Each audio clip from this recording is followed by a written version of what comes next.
Morning. Thank you for that context and the introduction. Let me just see if we can get our slides up. That's on my slide. Let me see. Okay, there it is. Yeah. So I think let's just continue on the lighter vein.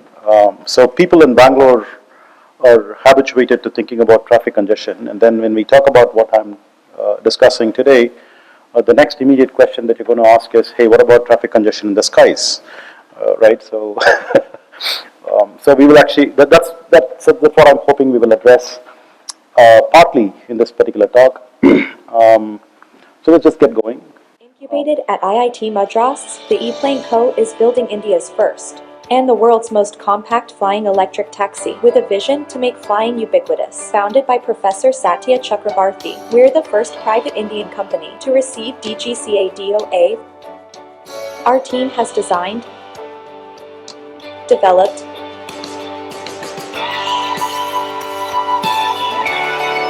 manufactured,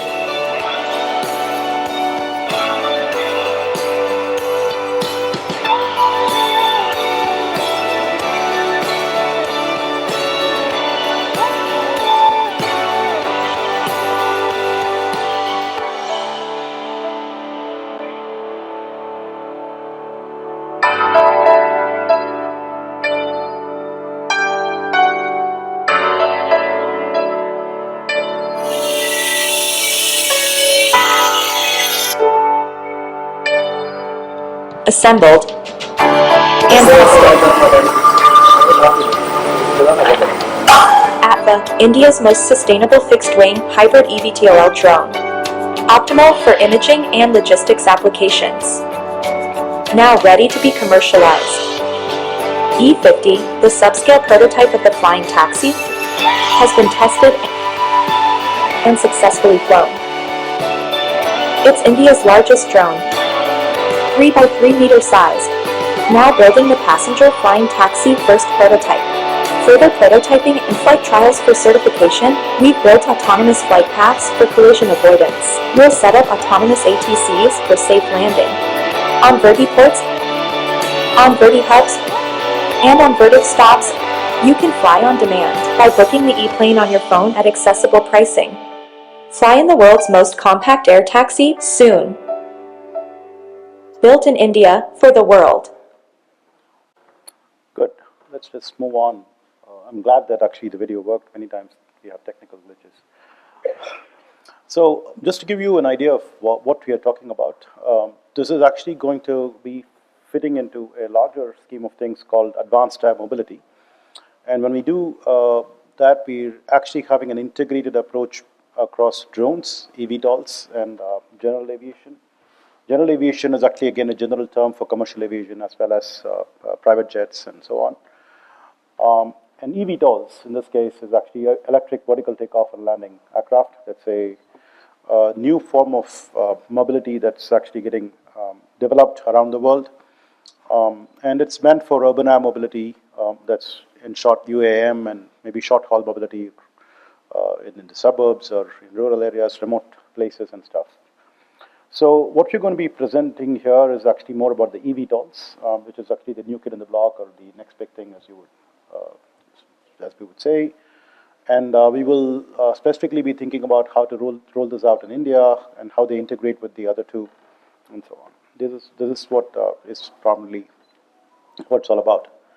Now, what's the scenario around the world? You actually have at least about half a dozen players in the US, maybe one in Brazil, maybe some in UK, a couple of others in Germany, and few in China, a couple in Japan, and of course we work out of India.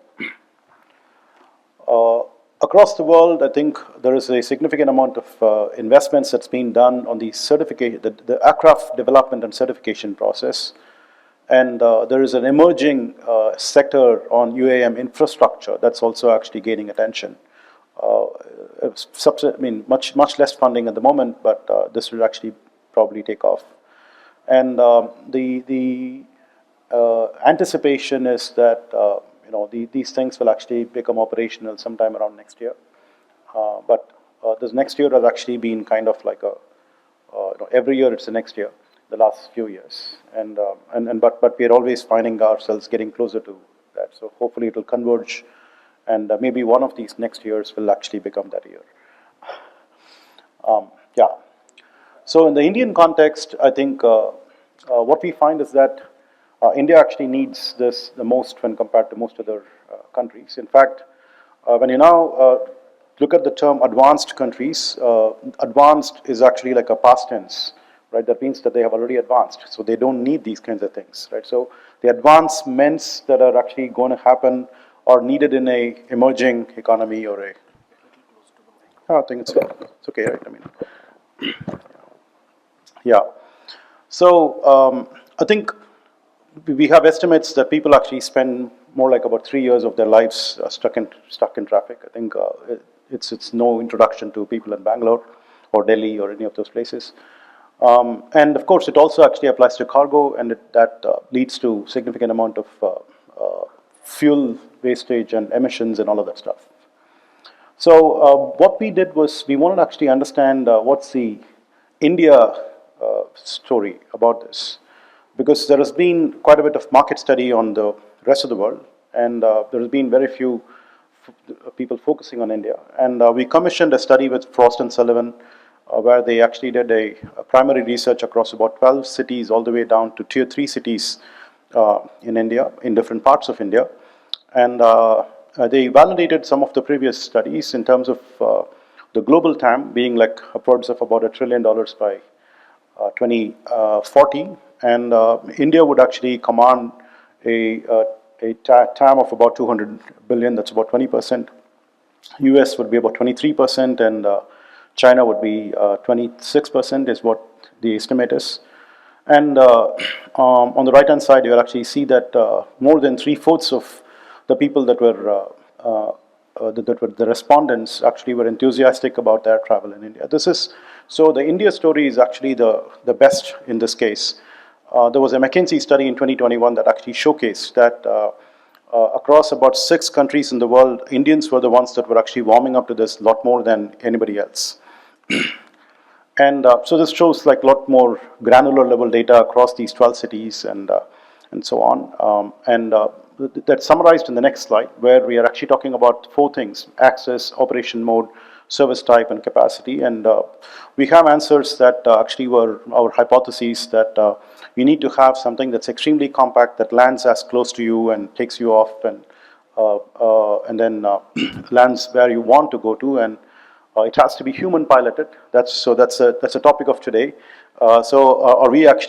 So most of the people actually would be afraid to get into an aircraft that does not have a human pilot. This is one of the concerns that we have. So it's not really the technology, it's actually us that's a problem over there. They want it to be a personalized taxi. It has to be as small number of seats as possible so that you don't have a wait time, filling up seats and so on. Defeats the purpose of actually having to get in a tearing hurry. And that's a projection on the market, on what India is going to actually face. 2030 itself, by the end of the decade, they are actually talking about 200,000 taxis across these different cities, and looking at around close to 200 million trips per month is the estimate. I'm making one of these taxis myself. I'm not sure we will be able to actually meet this demand, but this is kind of like a demand projection rather than a supply. So what is it that we need to do? And then what we have identified is that there are 5 things that we have to do. The world over, practically makes sense. First, focus on the aircraft. We need to actually have an aircraft that makes commercial sense. Helicopters have been around all the time, and they could actually have been doing this job, and we don't see these helicopters, flying the skies at all, pretty much anywhere in the world except maybe Sao Paulo in Brazil. So why so? And the answer is helicopters are too expensive, they are not safe, they are too noisy, they require large helipads, all of that stuff. So eVTOLs is something that can bring down the cost. And what is the kind of cost that we are looking at? We are essentially looking at a value proposition of about savings of about 5 to 10 times, maybe 8 times the travel time. So if something is going to take about 1.5 hours, it can be done in about 10 minutes kind of travel times for maybe about 1.5 to 2 times the Uber fare in India. If I were to actually translate the same thing to like a US scenario, I will not actually be able to promise like significant cut down in travel time because they don't have so much traffic, right? So it may be like about 5 times reduction in travel time. And if I were to actually still hold on to about 1.5 to 2 times Uber fare, I would actually do a killing on my revenues as it is. So it's a very very profitable business to be in is essentially the outlook there. Unlike airlines. So if you look at airlines, they are hardly profitable unless you actually are having very good algorithms for pricing and seat management and all of that stuff. And the thing that we will be talking about here is air traffic management, but of course you also have to worry about landing places, pilot training, and maintenance, repair, and overall. So these are about 5 aspects that will actually get these things going. What we will actually talk about is the automation piece that's central to the air traffic management. So why do we need autonomy in this case? And that's what we will develop on in the next couple of slides.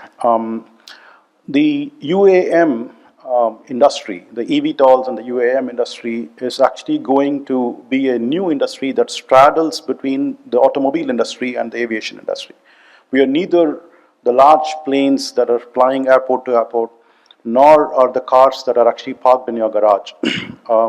These are aircraft that are slightly bigger than cars. Maybe that will, so my plane will actually fit into this room, not a problem. And therefore, it can actually land on the rooftop of exactly this kind of a footprint above the hotel. Should not be a problem. And so it actually can come near you and can take you to near where you want to go. So we will actually be talking about tens of thousands to hundreds of thousands of these vehicles that are going to be there, as opposed to millions that are there of the cars type, and then only thousands that are there on the airplane side. So it's actually going to be, in terms of numbers and utilization, all of those things, it's actually going to be in between. So there's going to be high volume there, right?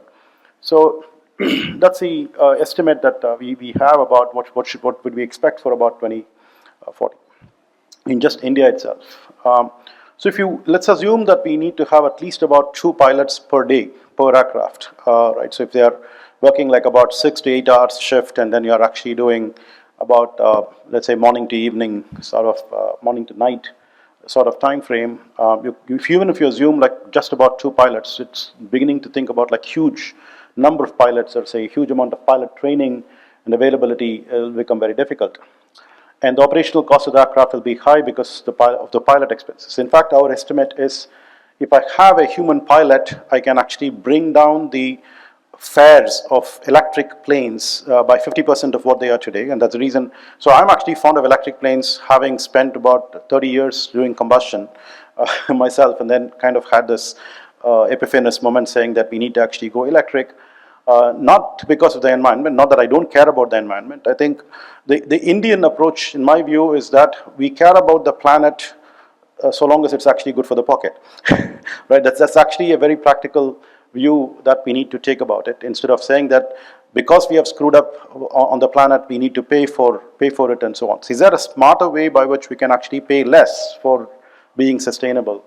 And that's what electric aviation is all about. You can actually slash your costs by about 50% if you're actually going electric in the first place. I'm talking about in planes that could go from airport to airport whenever we get to that kind of technology, right? The batteries and all of that stuff. But if you could remove the pilot, right, from the scene, your costs actually come down by 90%.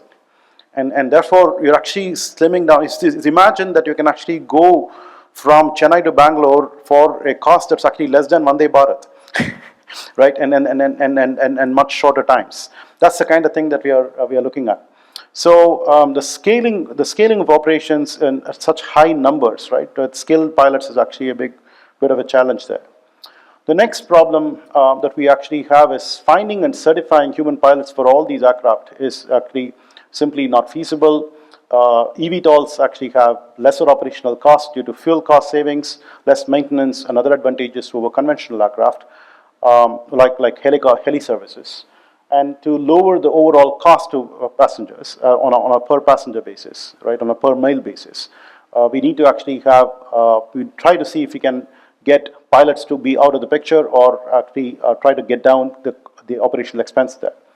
So we actually look for something called simplified vehicle operation. That's a concept that we have, which will be at the entry point itself. And to lower the barrier of the entry, right. So SVO is actually possible only when we have a high level of automation. That's the primary thing that we should be looking at. Even when I have a human pilot on board, I need to actually have a high level of automation. That's a basic area that we are talking about. Eventually, we will need to get the need for the pilot to get eliminated from the scene. So my thinking is that these are aircraft where the passenger will be actually sitting right next to the pilot and then watching what the pilot is doing, and then start realizing that the pilot is actually not doing anything, and he's just there, or he or she is just there to give you a psychological comfort, right? And then if it's possible for us to then ask the question, why am I paying this guy for doing nothing?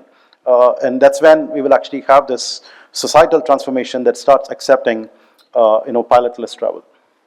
The other problem that we have to see is what do pilots actually cost? And that's where the problem really is, right? Most costs of accidents is actually human rather than technical. Over time, since the advent of aviation in the last century, the technical costs have actually come down, and the pilot error causing accidents has actually gone up significantly.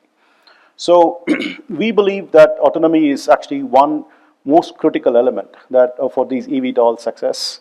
65% of accidents actually happen due to pilot errors, and pilots are well trained for multiple scenarios and are critical for certain specific situations. But things like sleep, workload, attention, all of these things actually give rise to errors that can happen once in a while. And accidents are sort of unpardonable in aviation when compared to roads. Somehow it's okay for people to actually go bang themselves against each other and cause accidents and die by choice, right? But they're not okay with actually falling off the sky for whatever reason, right? So we have to actually be extremely safe over here, including the pilot. So we have to figure out how we can be safe, not because of the pilot, actually in spite of the pilot. That's our situation, right? So in fact, today, 90% of actually flight functions are automated. So there's an interesting cartoon. I should have actually brought that up. Just getting reminded. There's an interesting cartoon of like the cockpit and the pilot and the co-pilot are sitting and watching through the windshield, and then there are clouds, and then there is a mountain goat. You can actually Google for this. And then the co-pilot's going to the pilot saying, hey, "What's this mountain sheep doing up there?" So obviously they don't know what they're getting into, and this is basically all about obstacle detection and avoidance. Today, human pilots are actually there, and human ATCs are there only because we are not having sufficient amount of sensors to detect and avoid obstacles. And these people are just waiting and watching to see if there is any obstacle. Otherwise, the entire plane can actually take off and land automatically by itself. And the pilots will have to deliberately do like takeoff and landing at least once in 3 flights so that they get used to it in an emergency. That's how it is right now.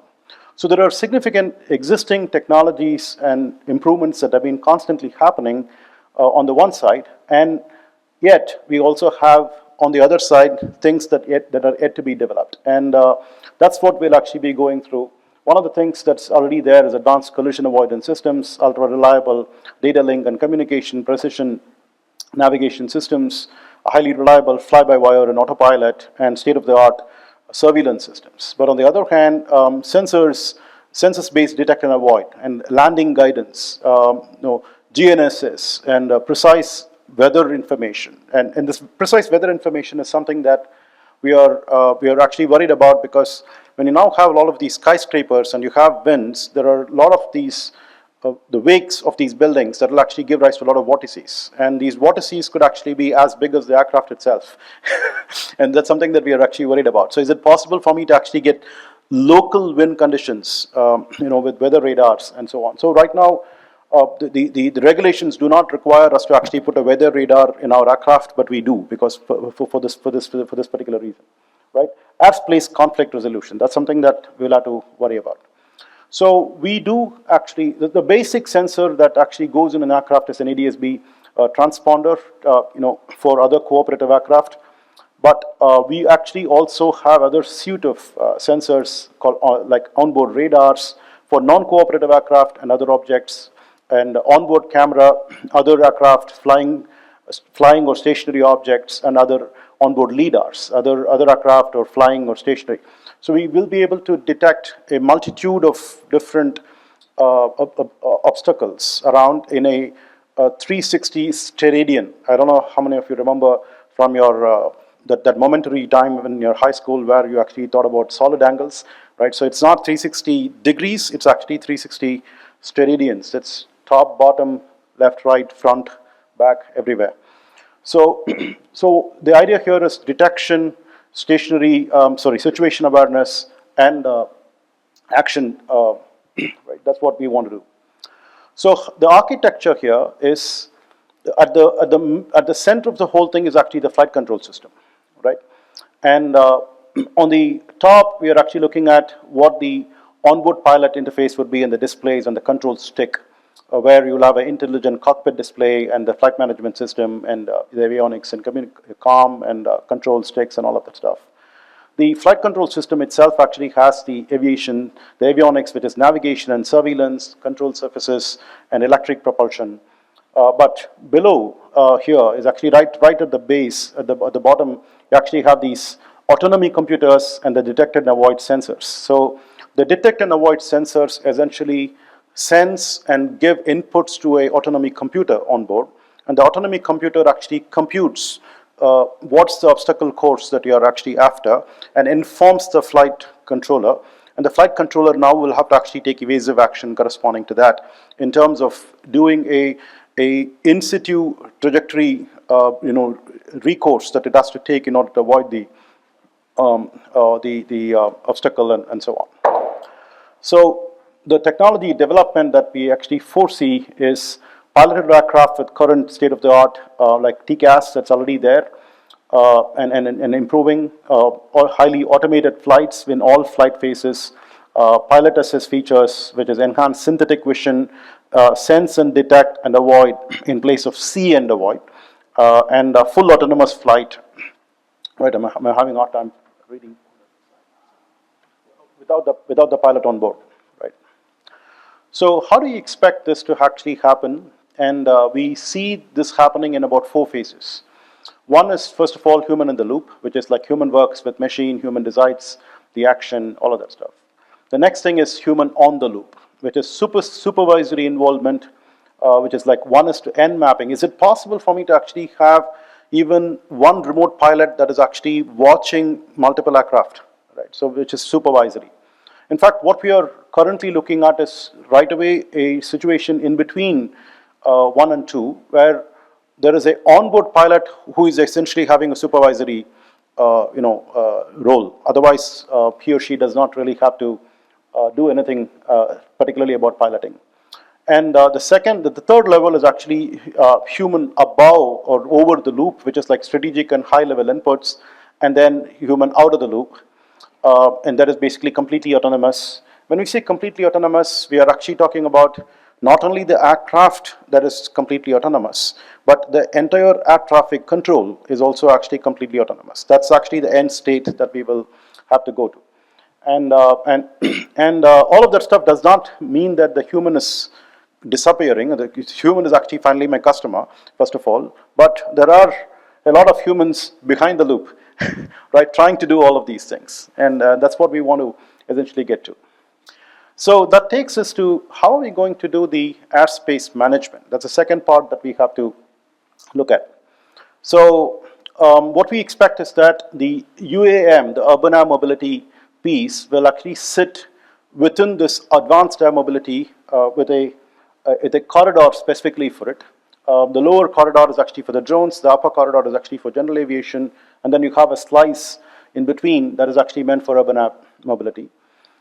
And the thing about aircraft in general and that's particularly so for what we are doing as well, is the flight path is actually more or less fixed.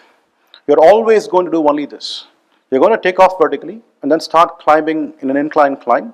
Because it's actually a VTOL, there will be two phases of inclined climb. One where the vertical rotors are still supporting the weight of the aircraft, and beyond that point, the wings will actually take over and the control surfaces will actually be able to control the aircraft. The vertical rotors can power down, and then you actually get to a level cruise flight, and then you actually do the entire thing in reverse, that you slow down with the wings and the control surfaces still in control, and then you get to a slow enough point that the control surfaces will be ineffective, and then the vertical rotors will have to kick in to balance the weight of the aircraft, and then retard it further down, and then you get to the landing site.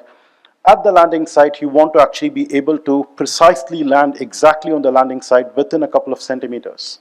And that's the level of precision that we would like to achieve as far as the landing is concerned. So in fact, the takeoff is where you will have significant amount of obstacles that we have to worry about, but landing is actually a lot more crucial. In fact, all of aviation, most of the accidents happen either during takeoff or landing, particularly landing when compared to takeoff. So that's what we have to worry about. So what we propose, when we say we are proposing, it's not like I'm proposing to this audience here, but we are proposing to the DGCA, right? So we say this is what we want to be, having. So we want to essentially have non-intersecting fixed flight paths to begin with, where you can actually crisscross as the crow flies, but make sure that you are given different altitudes to fly at for different flight paths. And when I now start, for example, Bangalore actually has about some 17 helipads. Let's say I actually start with that. I can have fixed flight paths for 17 times 16 divided by 2. That's about 17 times 8, and you can do the maths. Those many trajectories immediately actually come up. And you can actually slice this entire air corridor that you have into that many slices if they are actually going to be overlapping, and make sure that you are actually assigning different altitudes depending upon the distance that you have to cover. And that's the kind of approach that we could take. So we can start with initial operations that are simply helicopter-like operations, where you actually pick up the phone, call the ATC, and get a flight path clearance for going from place A to place B, and so on. This works for about 5 to 10 eVTOLs. Today, Bangalore is supposed to actually have a heli taxi service that probably has like one flight a day, or if ever it happens. But let's say, for example, we have like about 5 to 10 eVTOLs that are actually servicing Bangalore in the next couple of years. Bangaloreans will go gaga. I'm like, wow, we have like 5 to 10 planes. Okay, right? But at that time, we don't still need any automation in the ATC. But when you now get to like about 20 to 50, and then these numbers are actually not so bad, because each aircraft can service like about 50 30-kilometer trips, right? So and many trips are actually in the 10 to 20-kilometer range, where you actually get stuck in traffic for a lot of time. 30 kilometers is really at the edge of the city. So you could actually do like about 60 to 80 trips in a day, right? Which a taxi wouldn't be doing they will probably do like about 10 trips of like 10 to 20 kilometers, right? So the kind of asset utilization that you're going to have and the kind of people that you will move is enormous per aircraft. And therefore 20 to 50 will actually now become like, with about 100 landing sites, is actually going to become formidable. And then at that time you can actually really brag. That's when we will actually say, we will actually start with fixed, non-intersecting flight paths, and get the pilot to actually follow a rocket-like trajectory. I don't know if you guys have seen these rocket launches where you have a predetermined trajectory, and then the rocket is following the trajectory, and then you have the edge of the trajectory, it's blinking, and so on. So we want to actually get the ATC to have all these trajectories mapped on his screen, where you have these blinkings that are happening, where he's able to actually see which aircraft is actually following which path that's predetermined. However, so the ATC essentially has to be alerted for any of these deviations rather than the followers. But as it gets a little bit more complicated, right, we have like hundreds of eVTOLs and 200 plus landing sites, which we believe will actually immediately balloon, right? We will actually get into fixed, non-intersecting flight paths. Yeah, right. No, I think I'll finish in about 2 minutes. So we will actually have to have dynamic flight paths, and we have to make sure that two aircraft that are taking, going over each other, they can actually have the same altitude, not a problem, but this guy should have actually flown before that other guy. And that's easy because in aviation, we do not take off unless we know we are going to land. That's not the case in road, right? When you get out of your home, you're not really sure when you're going to get there. Particularly in Bangalore, Google Maps never learns ETA. There is something called an ETA creep, right? ETA keeps on getting extended, and I don't know why Google Maps cannot learn that at all, right? So Bangalore eludes Google. So we expect that starting from somewhere next year, we will start with like helicopter-like operations. And through 2027 to 2032, we could actually get all the way to like minimal automation and then like full automation on the flight path story. That's what we expect will happen. So in the phase one, we will actually have a piloted vehicle and a traditional ATC. Phase two, we could actually have a piloted vehicle but an autonomous ATC. And the phase three, we will actually have a autonomous vehicle and a autonomous ATC. This is the transition that we expect will happen. At that stage, when you now have like these high volume of operations, you'll have these aircraft, automated aircraft and ATC. You will have the ATC in the cloud, and the ATC essentially performs this function automatically, trying to divert all these aircraft, essentially monitor and then look for only evasive aircraft to take action against. So this is my last slide. So we expect that the eVTOL aircraft will actually is a first step in the story. We'll start with ultra low volume trials with direct ATC coordination. Then we will actually get into a ultra low volume with SORA based on time. So that means we actually look at reliability estimates to be made on what will happen, and then we tentatively get into some automation where you have a unmanned automated air traffic management system. And from there you actually get into low volume trials, which are a little bit more commonplace. Then you get into limited high volume trials with automated approvals for specific geofenced and strategic deconfliction. And finally you actually get into these high volume trials with automated approvals and so on. So last night I was actually having dinner with the DGCA people who were visiting us for doing an audit of our DOA.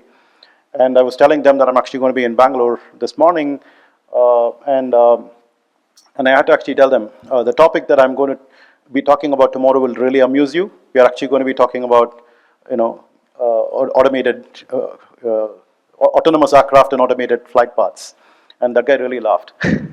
Right, that's where it is today, but we will actually get there. So I specifically told them in my last slide I'm not putting any years because we don't know when this is going to happen, but the idea here is that the plane will actually get ready for autonomous flights as it is, but in the next few years we'll actually be working on the automated ATC as well.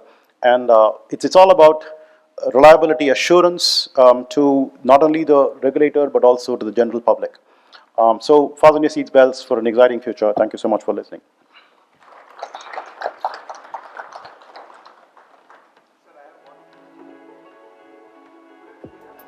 Thank you. We could have at the most 2 questions. Thank you, Rajashri, for coming up. And we will go ahead with 2 questions at the most for this session. Yeah, sure, all good.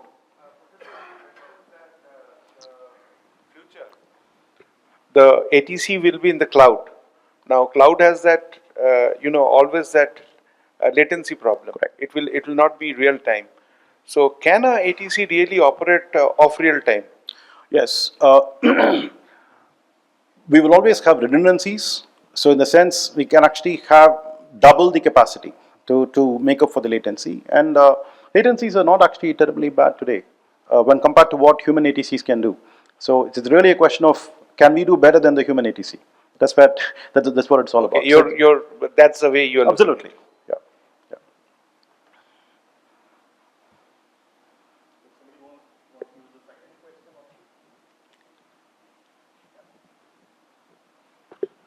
Hi, Professor.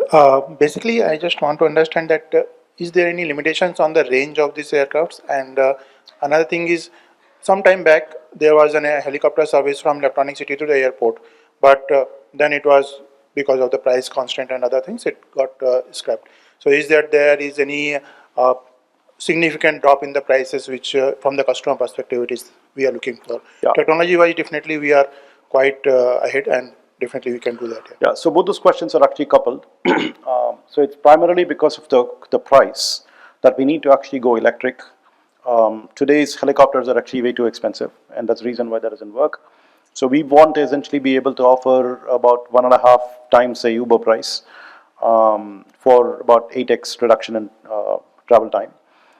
So the travel time, actually, the helicopter will probably do about the same, so it's not a big deal. But I think today's price points are probably about 2 to 3 times more than what a Uber would cost. And then the landing sites are not near you, so there is like always like a last mile mobility problem and all of those things. So we want to actually essentially address all of that stuff, which is why we need to have a compact electric VTOL and so on. Now the question is about the range, right? So electric will actually have a limited range in the foreseeable future for the next 3 to 5 years at least. And when I say limited range, it's limited than what you really need for a conventional aircraft. For example, if I were to actually get a plane that can do Chennai-Bangalore, then I will not be wasting my time doing eVTOLs. I'll actually make a Chennai-Bangalore plane that will actually be a lot easier for me to design and then get certified. eVTOLs are actually a pain to develop and so on. So the range is extremely limited. It's less than about 200 kilometers typically. So we don't do 200 kilometers in a city. It's only about 20 kilometers typically, right? 20, 30, 40 maximum. So we have to have the ability to do multiple of these short trips in a single charge, so that you don't have a downtime charging after every trip or every couple of trips. That's the problem that we're trying to solve, so that it can actually again mean we will charge less for the customer. Yeah. For more content on tech and leadership, subscribe to NASSCOM YouTube channel and press the bell icon to never miss an update.